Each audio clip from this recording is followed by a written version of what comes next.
স্বাগত সকলকে গল্পকথার শ্রুতিপাঠ্যে। পাঠ শুরু হয়েছে উপন্যাসের অধ্যায় থেকে। অদ্বৈত মল্লবর্মণ রচিত তিতাস একটি নদীর নাম। তিতাস একটি নদীর নাম উপন্যাস থেকে আজকের পর্বে আপনাদেরকে পাঠ করে শোনাবো অধ্যায় 2 নয়া বসত। নয়া বসত অধ্যায়টি অনেকটা বড় হওয়ায় আমি কিন্তু কয়েকটি পর্বে ভাগ করে আপনাদেরকে পাঠ করে শোনাচ্ছি। ইতিমধ্যে নয়া বসত অধ্যায়টির প্রথম ভাগ পাঠ হয়ে গেছে। আপনারা যারা এখনও এই অধ্যায়টির পাঠ শোনেননি তাদের জন্য ডেসক্রিপশন বক্সে লিঙ্ক এবং আই বাটনে লিঙ্ক দিয়ে দেওয়া হলো, আপনারা সেখানে ক্লিক করে অনায়াসেই শুনে নিতে পারবেন। আজকের পর্বে নয়া বসত অধ্যায়ের পরবর্তী অংশটুকু অর্থাৎ দ্বিতীয় ভাগ আপনাদেরকে পাঠ করে শোনাচ্ছি। তবে প্রিয় শ্রোতা বন্ধুগণ, আর দেরি না করে আজকের পর্বের পাঠ শুরু করা যাক। এ গাঁয়ে একজন নূতন বাসিন্দা আসিয়াছে। খবরটা যারাই পাইল তারাই খুশি হইল। মালোপাড়ার সবচেয়ে যে ধনী ছিল তারই গিন্নি কালোর মা ছেলেদের বলিয়া একখানা পোড়া ভিটি কম দামে ছাড়িয়া দিল। ছেলেমেয়েরা হইচই করিয়া তার আগাছা সাফ করিল। তারপর পাড়ার 5 জনে মিলিয়া তার উপর একখানা ঘর তুলিয়া দিল। নূতন ঘরে অনন্তদিগকে রাখিয়া একদিন 2 বুড়া বিদায় হইল। বিদায় দিতে ঘাটে আসিয়া অনন্তর মা অনেকক্ষণ আত্মসম্বরণ করিয়াছিল। ঘাটের মেয়েরা কাজ ফেলিয়া এই বিদায় দৃশ্য দেখিতেছে। তাদের নৌকাখানা মাঝ নদীতে পড়িয়া আগাইয়া চলিতেছে। এতটুকু পথ গিয়াই বুঝি 2 বুড়া শ্রান্ত হইয়া পড়িয়াছে। দাঁড় বাহিতে বাহিতে হাতের কবজিতে তারা কি কপালের ঘাম মুছিতেছে। অনন্তর মার মনে হইল তার ঘাম মুছিবার ছল করিয়া দুজনেই চোখের জল মুছিতেছে। নৌকা আরো দূরে সরিয়া যাইতেছে, আরো আরো দূরে। অনেক ছোট দেখাইতেছে নৌকাখানাকে। মানুষ দুজনকেও এবার দেখাইতেছে অনেক অনেক ছোট, যেন 2টি শিশু, যেন চাঁদের দেশের 2টি শিশু যাত্রাগানের বুড়ার পোশাক পরিয়া নাও বাহিয়া চলিয়াছে। এ জগতের নয় তারা, কেন আসিয়াছিল, আর থাকিবে না। ক্রমেই উপরে উঠিয়া ছোট হইয়া যাইতেছে, এখনই মিলাইয়া যাইবে। অনন্তর মা এবার কাঁদিয়া উঠিল, হয়তো মাটিতে পড়িয়া লুটাইয়া কাঁদিত। এই সময় একজন কে আগাইয়া আসিয়া তাকে ধরিয়া ফেলিল। অশ্রুভরা চোখ তুলিয়া চাহিয়া দেখে সে তারই সমবয়সী, তারই মতো সে জনারও বিধবার বেশ। পাড়ার কৌতূহলী নারীরা বলা বলি করে, সে কে, কোন দেশে বিয়া হইয়াছিল, ছেলের বাপ কবে মরিয়াছে, ছেলে তখন পেটে না কোলে না হাঁটিতে শিখিয়াছে। কালোর মা মেজাজি মানুষ, স্বামী অনেক টাকা রাখিয়া মারা গিয়াছে, ছেলেরাও রোজগারি, পাড়ার সবাই মান্য করে। বছরে তার ঘরে 5-6 মণ শন সুতা কাটা হয়, তাতে বড় বড় ভালো জাল বোনে, সে জালে বড় বড় মাছ ধরে, অনেক টাকা ঘরে আসে। সেই কালোর মারও কৌতূহল হয়। সকালে একবার দেখিয়া গিয়াছে, বিকালেও দেখিতে আসিল। কথাটা কি করিয়া তোলা যায় ভাবিয়া না পাইয়া শুধু বলিল, কিলা মা, তোর মা আবাগি কি আমার মতো? হ মা, ঠিক তোমার মতো। আসে? জানি না তো মা। আ কপাল। ঘর বানাইতে হাতের সম্বল ফুরাইয়া গিয়াছে, বাকি দিন কিভাবে কাটবে। কালোর মা চলিয়া গেলে সে তাই ভাবিতে বসে, কিন্তু লোকে তাকে ভাবিবার অবকাশ দেয় না। একটু পরেই একদল বর্ষীয়সী নারী আসিল। কালো বরণের বাড়িকে বড় বাড়ি বলে। তার বাড়ি আর এ বাড়ির মাঝখানে একটি বাঁশের বেড়া। সেই বেড়াতে কাপড় শুকাইতে দিয়াছিল, সেখানা আনিয়া বিছাইয়া দিবে কিনা ভাবিতেছে। তারা ভাবিবার অবসর না দিয়া মাটিতে বসিয়া পড়িল। একজন বলিল, পান আছে মা? আরেকজন বলিল, তামুক খাওয়া আছে নি? হুক্কা কলকি তামুক আছে নি? অনন্তর মা মাটির সঙ্গে মিশিয়া যাইতে থাকে। তার ঘরে এসবের কিছুই নাই। একজন কোমর হইতে সুচারু কাজ করা একটি ছোট রঙিন থলে বাহির করিয়া হাতে হাতে পান বাটিয়া দিল। অনন্তর মাকেও একটা পান লইতে হইল। সে নারীর দাঁতগুলি পানে কালো বর্ণ। 2-3টা পান গালে পুড়িয়া আঙুলের ডগায় অনেকটা চুন লাগাইল। চিবানোর ফাঁকে ফাঁকে তারই খানিকটা দাঁতে লাগাইতেছে। মুখখানা হইয়াছে টকটকে লাল। অনন্তর মা অবাক হইয়া তার দিকে চাহিয়া রহিল। কি দেখছো মা অবাক হইয়া? আমি খুব বেশি বটপাতা খাই? না, আমি আর কত খাই, আমার শাশুড়ি যা বটপাতা খাইতো। বটপাতা? অনন্তর মা বিস্মিত হইয়া জিজ্ঞাসা করিল।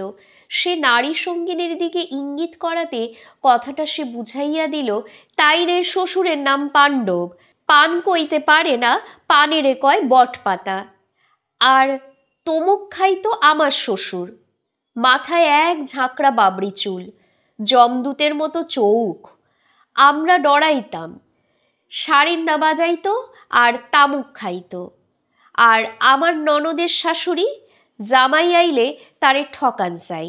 পান সাজাইয়া কইতো, পান খাও রসিক জামাই, কথা কও ঠারে, পানের জন্ম হইল কোন অবতারে? যদি না কইতে পারে পানের জন্ম কথা, ছাগল হইয়া খাও শাওড়া গাছের পাতা। খাইতো কোন জামাই পান তার সামনে? এসব হাসি ঠাট্টার কথাতে অনন্তর মার মন বসে না। বর্ষীয়সী রঙ্গিনীরা তার মন পায় না। মনে করে এ নারী অনেক দূরের, এই তো এক মুঠা মেয়ে, তাকেও দলে পাইবে না, এত দেমাক। কিন্তু অনন্ত উহাদের মুখের দিকে চাহিয়া থাকে। এরা বুঝি রূপকথার দেশের? এদের মনে মনে অনেক গল্প জমা আছে, বলিলে কোনো দিন ফুরাইবে না। একজন গল্পের ঝাঁপি খুলিল, আমার শ্বশুরের অনেক ইচ্ছা আছে। তুমড়ি খেলা জানতো। উঠানের 2 দিকে 2 উস্তাদ খাড়াইতো। একজন মন্ত্র পইরা সাপ চালান দিত, আরেকজন ময়ূর চালাইয়া সেই সপ্প সংহার করত। সেই মন্ত্র না জানা থাকলে মরণ। সেই জন আবার ফিরতি আগুন চালান দিত। অন্য একজন বরুণ মন্ত্রে মেঘ নামাইয়া আগুন নিভাইত। একবার কামরূপ কামিক্ষা হইতে এক উস্তাদ বাদ্যানি আইল আমার শ্বশুরের লগে তুমড়ি খেলতে। পরথম খেলা হইল গাঁয়ের আরেক উস্তাদের লগে। বাদ্যানি সর্ষার মধ্যে মন্ত্র পইরা উস্তাদের পরাণ টিপ্পা ধরল। বাদ্যানি সর্ষা বান্ধা গিরোর মধ্যে টিপা দেয়, আর উস্তাদের নাক দিয়া গলগল কইরা রক্ত পড়ে। উস্তাদ এর পাল্টা মন্ত্র জানতো না। আমার শ্বশুর আসিল কাছেই, বাদ্যানিরে এক ধাক্কায় মাটিতে ফালাইয়া সর্ষা বন্ধন খুইল্লা ওস্তাদরে বাঁচাইল। বাদ্যানি রাইগা আগুন, কইল, বাপের বেটা হতো, এই মারলাম ভীমরুল বান, বাঁচাও নিজেরে। আমার শ্বশুর ধুলা বৃষ্টি বানে সব ভীমরুলরে কানা কইরা দিল। আর পাল্টা এমন এক বান মারলো, বাদ্যানির পিন্ধনের শাড়ি কেবল উপরের দিকে ওঠে, কেবল উপরের দিকে ওঠে। 2 হাতে যতই নিচের দিকে টাইনা রাখতে চায়, শাড়ি ততই ফরাত কইরা গিয়া উপরে ওঠে। শেষে বাদ্যানি এক দৌড়ে তার নাওয়ের ভিতরে গিয়া লাজ বাঁচাইল। আর বলা হইল না। কালুর মা আসিয়া আসর ভাঙিয়া দিল। সূর্যের উদয় যেমন আধার সরিয়া যায়, কালুর মার আবির্ভাবে তেমন গল্পবাজ নারীরা বেলা বেশি নাই এই অজুহাতে সরিয়া পড়িল। বেলা কালুর মারও বেশি নাই। 3 বউ সারা রাত সুতা কাটিয়া শেষ রাতে শুইয়াছিল। অল্প একটু ঘুমাইতেই কালবরণীর জালে যাওয়ার সময় হইল।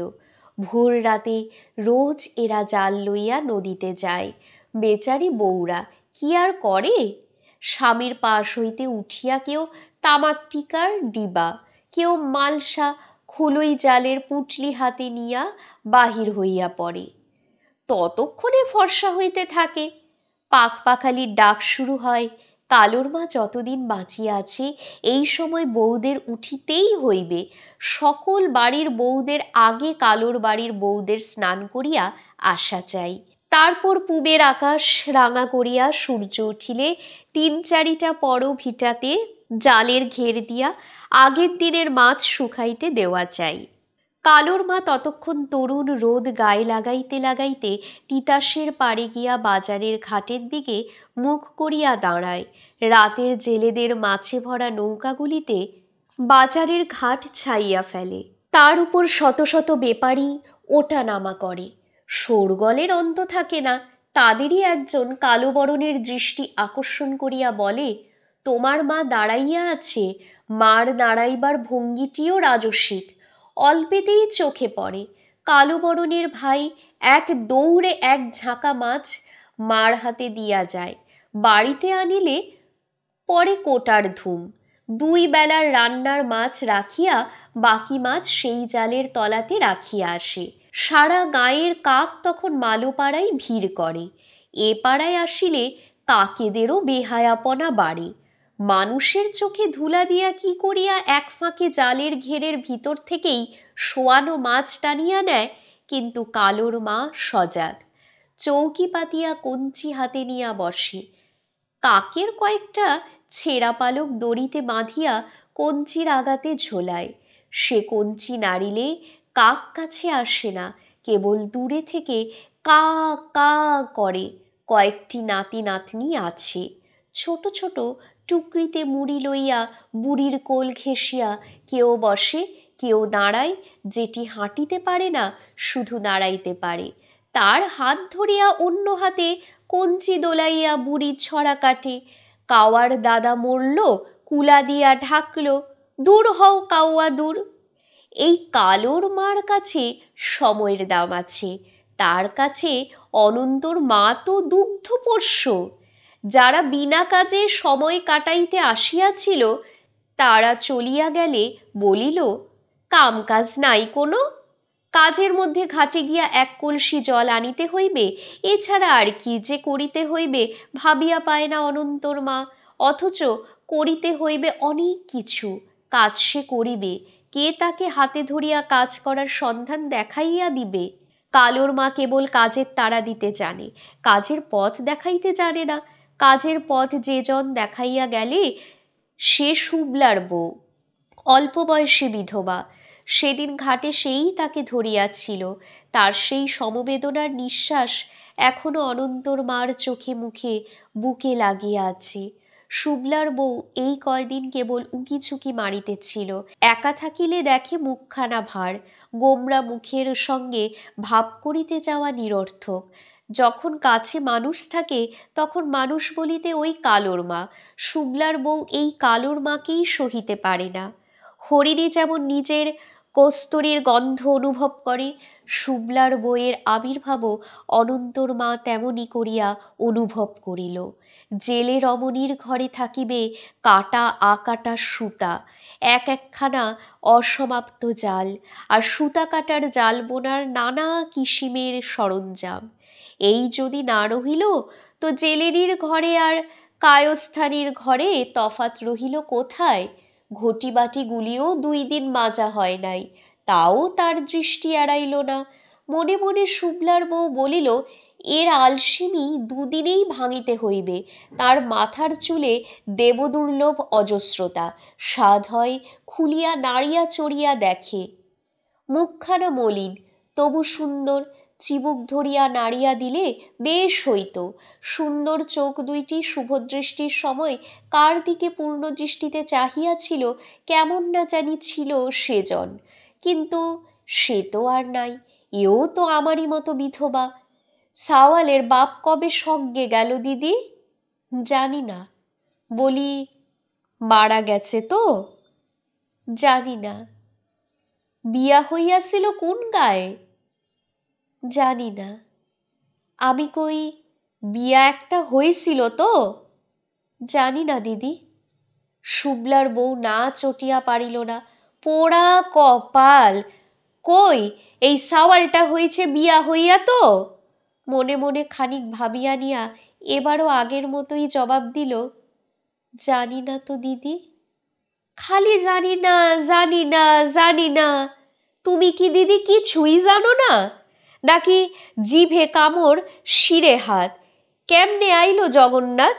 আসমান থাইক্কা হইছে বুঝি? অনন্তর মা অপমানে মরিয়া যাইতে থাকে। ঘরখানা যেন শূদ্রাণীর মন্দির। না আছে এক বন্দা সুতা, না আছে একখানা তকলি। নিজে যেমন ফুল বামনি, সুতা পাওয়া যাইব আইজ দুপুরে, ওই বাড়ির বউ ঠাকরাইনে দিবে। ও কালোর মা, দর কত? জানি না, ধারে দিবে। শুভলার বউ গম্ভীর হইয়া গেল। এই তো জগৎ বের ফেলিয়াছে, এদিকে রাঘব বোয়াল আছে মনের আনন্দে। ভালো মানুষের হাতেই পড়ছ দিদি। দিদি, তুমি কি যে কও, কি সোনার মানুষ গো দিদি, কত আদর করে আমারে আর অনন্তেরে। শুভলার বউ মনে মনে হাসে। তুমি তারে সন্দেহ করো কেনে? সন্দেহ করি কেনে?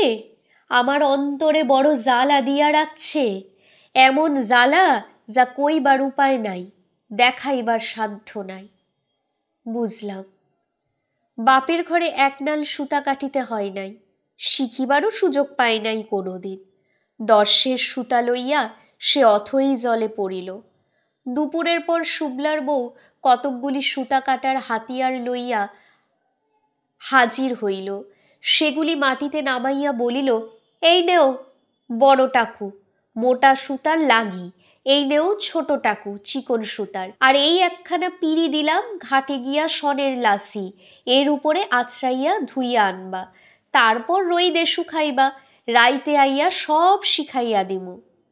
অনন্তর মার প্রথম চেষ্টার ফল দেখিয়া শুভলার বউ হাসিয়া খুন, বলে, আমার দিদি কাটুনি সুতা কাটতে পারে, একনাল সুতায় হস্তি বান্ধা পড়ে।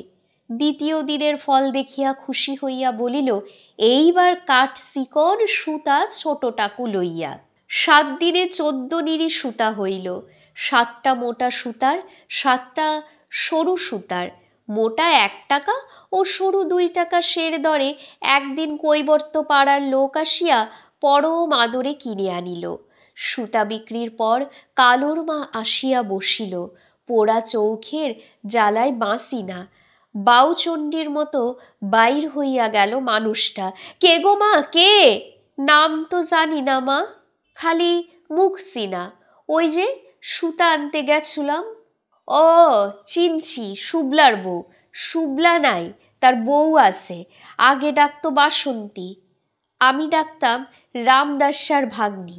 আমার ছোট পুতের সাথে বিয়ার কথা হইয়াছিল, সেই বিয়া হইল গগনের পুত শুভলার সাথে। সেই শুভলা মরল, সেমরি তার নামের জয়ঢাক হইয়া রইল। অখন ছোট বড় হগলেই ডাকে শুভলার বউ।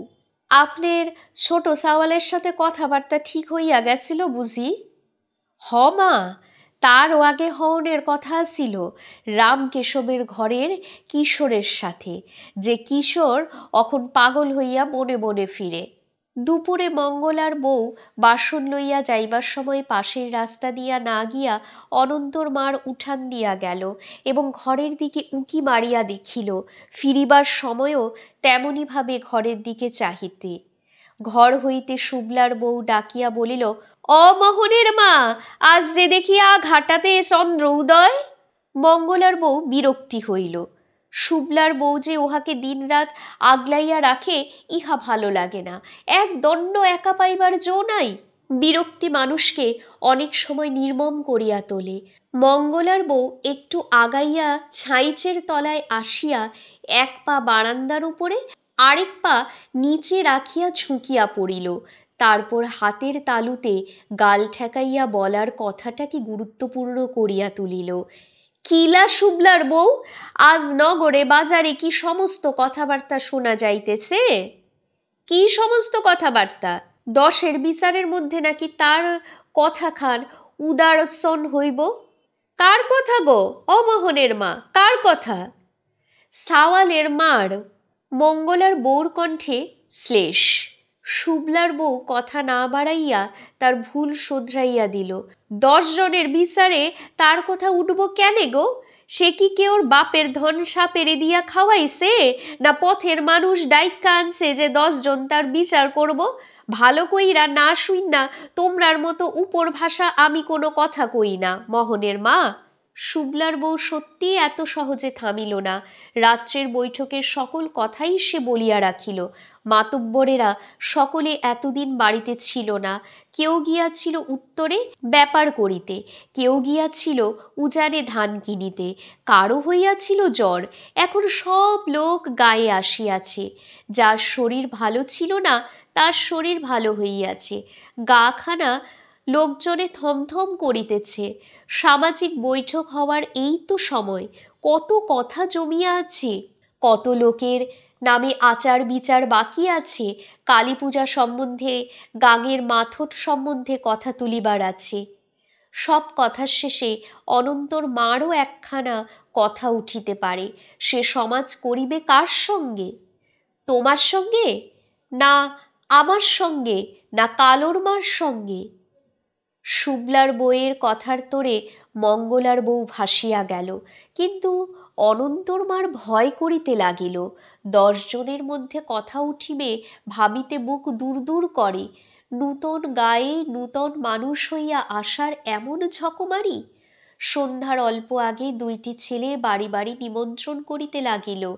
ছেলে দুটি পাড়ার এক প্রান্ত হইতে শুরু করিয়া প্রত্যেক বাড়িতে বলিয়া গেল, ঠাকুর সকল ঘরে নিয়ে আসো, আবার একখানা কথা, ভারতের বাড়িতে আজ 10 জনের সভা, তোমরার নিমন্ত্রণ, পান তামুক খাইবা, 10 জনের 10 কথা শুনবা। বাঁধা কথা। অনন্তর মাও বাদ পড়িল না। বিশেষত বৈঠকের সঙ্গে যার মামলা জড়ানো, তাকে ঘোষক জনগণের আহ্বান তাকে বিশেষভাবে জানাইবে, ইহাই নিয়ম। অনন্তর মা একা কিছুতেই যাইত না। শুভলার বউ তাকে টানিয়া বাহির করিল। তারা যখন ভারতের বাড়ি উপস্থিত হইল, বৈঠক তখন পুরাপুরি জমিয়া গিয়াছে। ভারতের বাড়ির উঠান খুব প্রশস্ত। চারদিকের ভিটায় বড় বড় 4টা ঘর, মাঝখানে উঠান উঁচু। কিছুদিন আগে এ উঠান এত প্রশস্ত ছিল না। ভারতের শুটকির কারবার। উঠানের মাঝখানে গভীর গর্ত খুঁড়িয়া 9 মাস আগে শুটকির খাদ দিয়াছিল। এখন চড়া বাজারে সেই শুটকি তুলিয়া পাইকারি দরে বেচিয়া ফেলিয়াছে। খাদ ভাঙিয়া উঠান সমান করিয়াছে, কিন্তু গর্ত বুজানোর পরও উদ্বৃত্ত মাটি থাকিয়া যাওয়াতে উঠানটা গরবিনীর মতো বুক টান করিয়া রাখিয়াছে। মেয়েরা যেখানে রাঁধে, ধান সেদ্ধ করে, মুড়ি চিরা করে, মাথার তেল দেয়, উকুন বাছিয়া দেয় পরস্পরের, সেখানটাতে একটা আবদ্ধ বেড়া। তার ভেতর থেকে তারা উঠানের সবাইকে দেখিতে পায়। উঠান হইতে কেহ তাহাদিগকে দেখিতে পায় না। সেখানে বসিয়াছে মেয়েরা। উঠান জুড়িয়া পাল খাটানো। মাঝখানে উত্তম বিছানায় বসিয়াছে পাড়ার গণ্যমান্য লোক কয়জনা। তাদের সবাই বড়, কেউ টাকার জোরে, কেউ গায়ের জোরে, ভাইয়ের জোরে, কেউ বুদ্ধির জোরে। তবে যাদের বিচার বুদ্ধি বা উপস্থিত বুদ্ধি কিংবা কথার প্যাঁচ খাটানোর প্রতিভা আছে, সকল বৈঠকে তাদের প্রাধান্য। এই শ্রেণীর কেউ যদি ভাতৃ ও অর্থ বলে বলিয়ান হয়, তার কথার উপর কথা বলার সাহস কম লোকেরই থাকে। এমনই যে ব্যক্তিটি মাঝখানে বসিয়া আছে, তার চোখ মুখের চেহারা ও বসিবার ভঙ্গি অনন্তর মার দৃষ্টি প্রথমেই আকর্ষণ করিল। শুভলার বউ বুঝাইয়া দিল, এই জনেরই কয় বড় মাতব্বর। কানের কাছে মুখ নিয়া বলিল, নাম রামপশ্চাদ, শিবের মতন চোখ, মণি গোসাইয়ের মতন দাড়ি। এ জনের দেখা আমার জ্যাঠার কথা মনে পড়ে ভইন।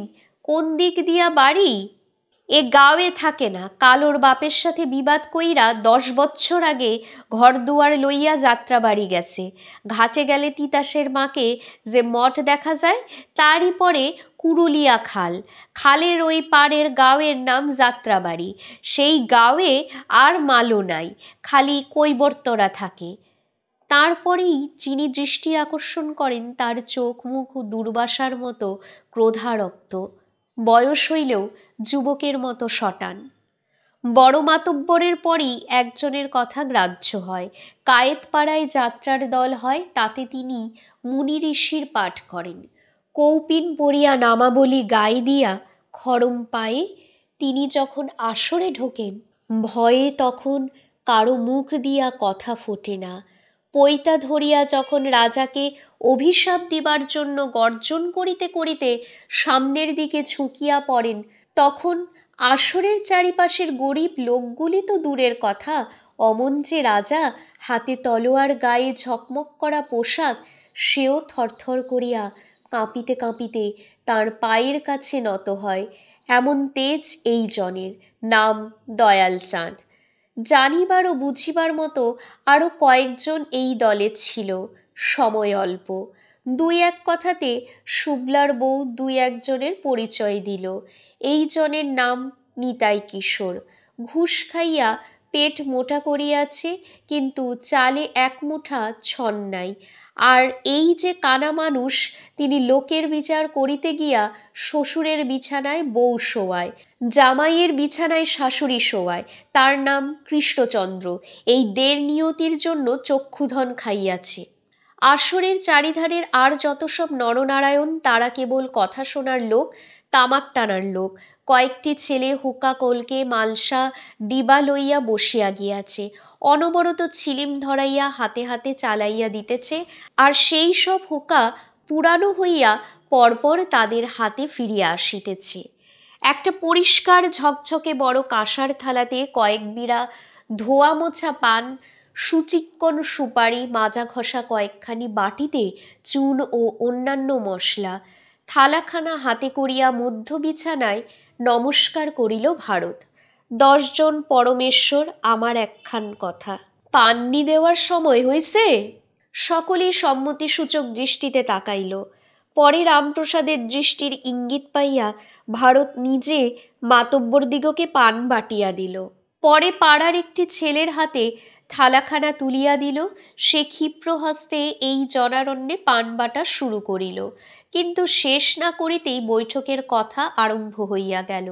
দয়াল চাঁদ দুর্বাসা সুলভ ভঙ্গিতে চারিদিকে তাকাইয়া লইল। তারপর রামপ্রসাদের মুখের উপর চোখ তুলিয়া জিজ্ঞাসু হইল। রামপ্রসাদের বয়স হইয়াছে, রং ঈষৎ তাম্রবর্ণ, যৌবনে এর সোনার কান্তি ছিল, চামড়ার বার্ধক্য ঠেলিয়া নিজেকে জাহির করিয়াছে যে মোটা হাড়গুলি তারাই প্রমাণ দেয়। যৌবনে এর শরীরে অসুরের শক্তি ছিল, চোখ দুটিতে দেবসুলভ আবেশ, তার মধ্যে থেকেই দৃঢ়তার ক্ষাত্রতেজ ফুটিয়া বাহির হইতেছে। সৃষ্টিশীল প্রতিভা যেন এখনও তার মধ্যে আত্মপ্রকাশ খুঁজিয়া ফিরিতেছে। কোনো এক সত্য বস্তুর সন্ধানে সুদূরে মিলিয়া রাখিয়াছে তাহার অনন্ত প্রশ্নের জবাব না পাওয়া বড় বড় দুটি চোখ। দয়ালের নীরব জিজ্ঞাসায় সে চোখ প্রথমেই পড়িল কৃষ্ণচন্দ্রের উপর। কই নগরের বাপ, কথা তোল। অন্ধের চোখ তুলিয়া চাওয়া আর না চাওয়া সমান। সে চোখ নিচের দিকেই নিবিষ্ট রাখিয়া খানিক পিটপিট করিয়া লইল, তারপর ভদ্র গলায় বলিল, ভারত, কই রে? কাকা, এই তো আমি ইখানে। ইখানে থাকলেই সারবে? তোর বাড়িতে 10 জনেরে কি জন্য ডাকাইলি ক? বক্তব্য সকলেরই জানা। ঘরের মালিক তার বাসিন্দা, কিন্তু মাটির মালিক জমিদার। জমিদারের সঙ্গে সে বাড়ির কোনো যোগ নাই। সে থাকে তার রাজসিক ঐশ্বর্যের মধ্যে ডুবিয়া। তহসিলদার রাখে, সেই আদায়পত্র করে, আদায় না হইলে নালিশ করিয়া প্রজা উচ্ছেদ করে জমিদারের সই লইয়া। সেই প্রজা উচ্ছেদ হয়, সেই জায়গাতে আরেক প্রজা আসিয়া বসে। জমিদার নিজে আসিয়া সেখানে বাড়ি বাঁধে না, বাঁধিলে অনেক জমিদারের প্রয়োজন হইত। তারা সত্য নয় বলিয়াই সংখ্যায় তারা কম, মানুষের মধ্যে তারা ব্যতিক্রম। রায়তেরাই সত্য, তাই ঘুরিয়া ফিরিয়া মাটির মালিক হয় তারাই, কাগজপত্রের মালিক নয়, বাস করার মালিক। সেইরূপ তিতাসের মালিক জেলেরা, কাগজপত্রের মালিক আগরতলার রাজা, মাছ ধরার মালিক মালোরা। প্রাচীনকালে নিয়ম ছিল, মালোরা রাজবাড়িতে বছরে একবার 10 ভার করিয়া মাছ দিবে। নির্দিষ্ট দিনে তারা 10 জনে ভারী ভারী 10টি ভার কাঁধে তুলিয়া বাতাসে ঢেউ তুলিয়া দৌড় দিত। কৃষ্ণচন্দ্র যৌবনকালে ইহা দেখিয়াছে, কিন্তু নদীর মাছ অনিশ্চিত বস্তু, কোনো নির্দিষ্ট দিনে 10 ভার পূর্ণ করিবার মতো মাছ ধরা নাও দিতে পারে। কৃষ্ণচন্দ্র তখন যুবক, কর্তাদের মেজাজ ঠান্ডা থাকাকালে সেই গিয়া তাঁদের পায়ে ধরাধরি করিয়া গ্রামের পক্ষ হইতে বড় রকমের একটা বন্দোবস্ত পাকাপাকি করিয়া আসিল। আর মাছ দিতে হইবে না, বছরে একবার করিয়া মাছের বদলে মাথর তুলিয়া রাজ সরকারে পৌঁছাইয়া দিয়া আসিলেই চলিবে। পৌঁছাইয়া দিবার ভারও পড়িল তারই উপরে। গত 3 বৎসরের কথা সকলেই যার যার মাথর তার হাতে দিয়াছে, কিন্তু সম্প্রতি রাজপিয়াদা জানাইয়া গিয়াছে 3 বৎসরের খাজনা বাকি পড়িয়াছে, অতঃপর আর বাকি পড়া উচিত হইবে না, এবং অবিলম্বে সেই বাকি পড়া খাজনা লইয়া রাজ সরকারে এ গাঁয়ের মালদের উপস্থিত হওয়া উচিত। আজিকার সভাতে রাজদূতের সেই ভীতি প্রদর্শনের বিষয় প্রধান আলোচ্য হইলেও সামাজিক ব্যাপারের এবং কারো কারোর ব্যক্তিগত বিষয়ের অনেক কথাই আলোচনার জন্য অপেক্ষমান, কিন্তু তাহার নিজের কৃতকর্মের কথাই সকলের আগে উঠিয়া পড়ে।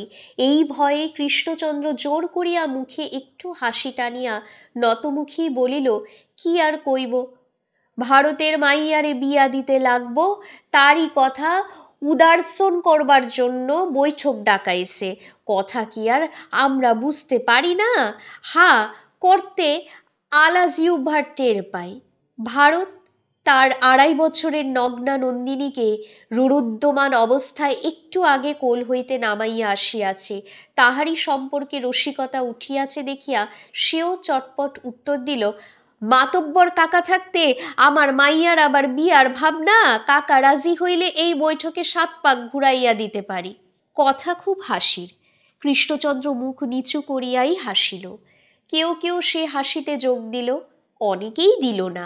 যারা যোগ দিল না, একটু পরে ভারত যখন মূল কথা উত্থাপন করিল, তাদের মধ্যে তখন একটা অসন্তোষের গুঞ্জন উঠিয়া মিলিয়া গেল।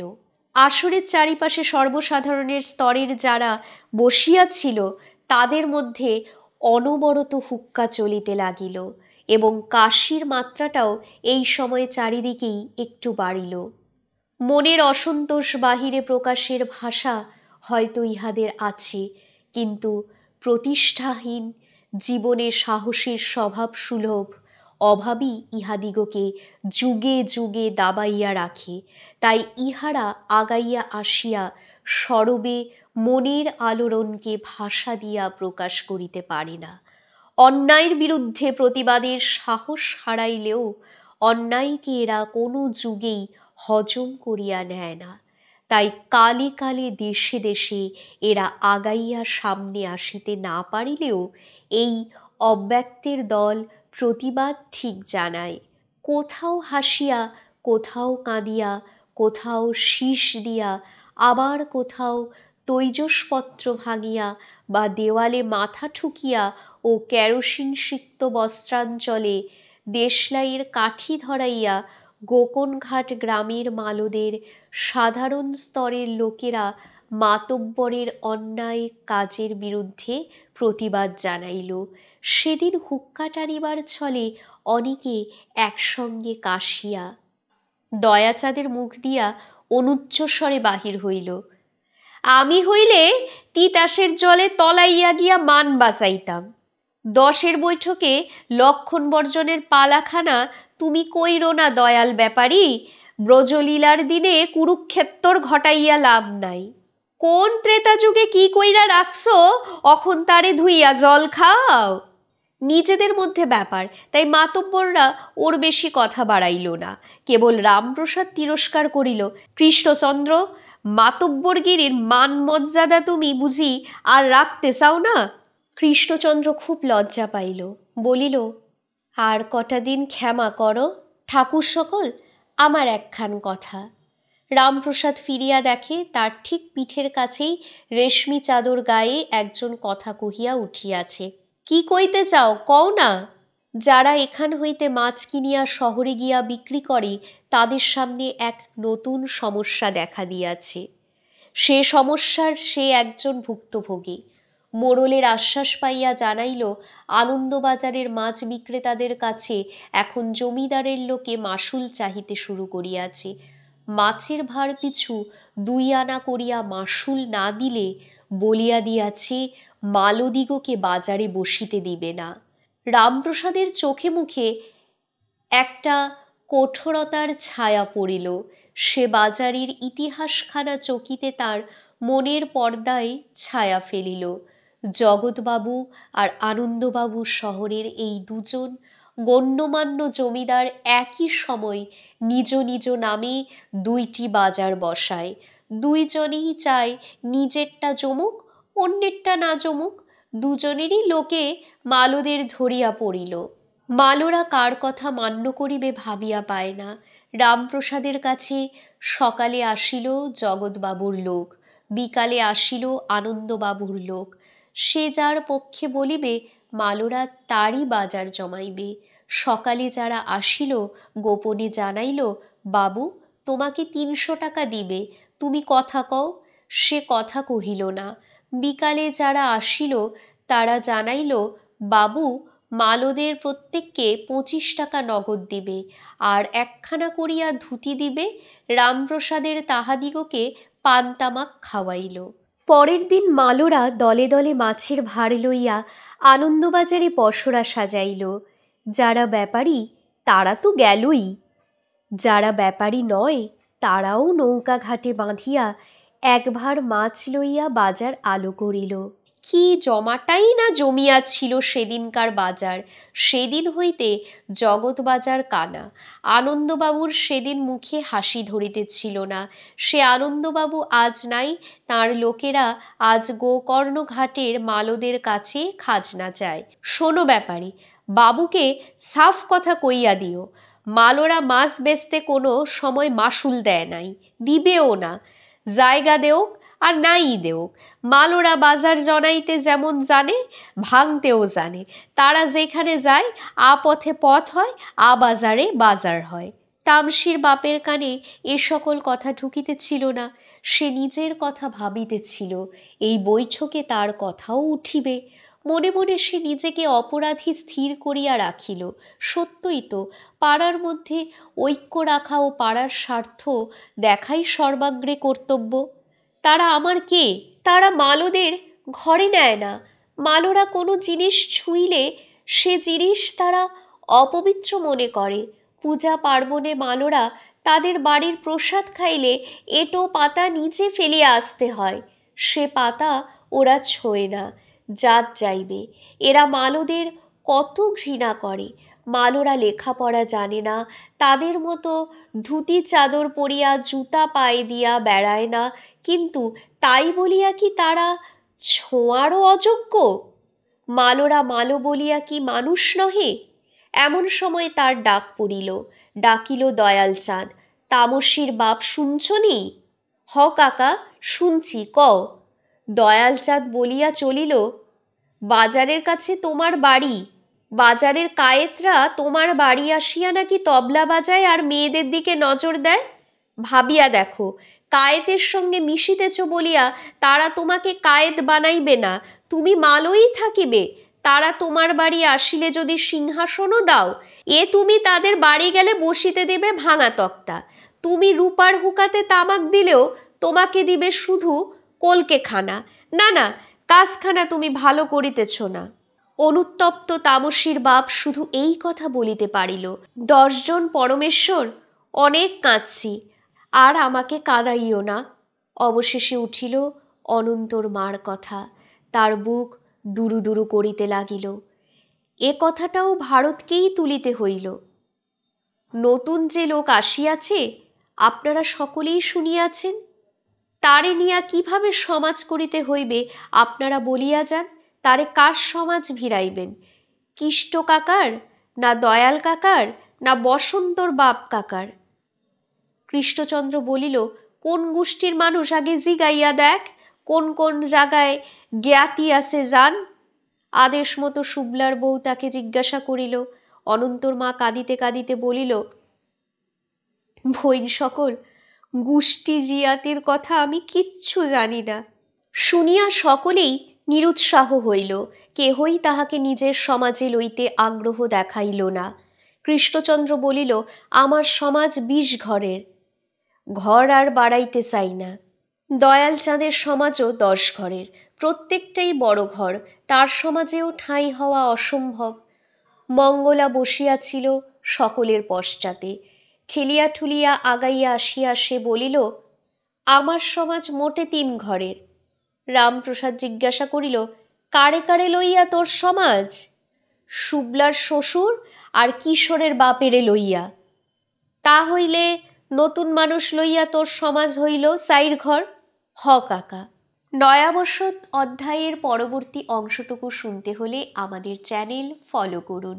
আর আমাদের চ্যানেল ফলো করতে হলে আমাদের চ্যানেলটিকে অবশ্যই সাবস্ক্রাইব করে ফেলতে হবে গল্পকথার শ্রুতিপাঠ্য, এবং পাশে দেওয়া বেল আইকনটি প্রেস করে অল নোটিফিকেশন অন করে দিতে একদম ভুলবেন না, যাতে আমাদের অডিও বুক আপলোড করার সাথে সাথেই আপনাদের কাছে ইনস্ট্যান্ট নোটিফিকেশন পৌঁছে যায়। ধন্যবাদ।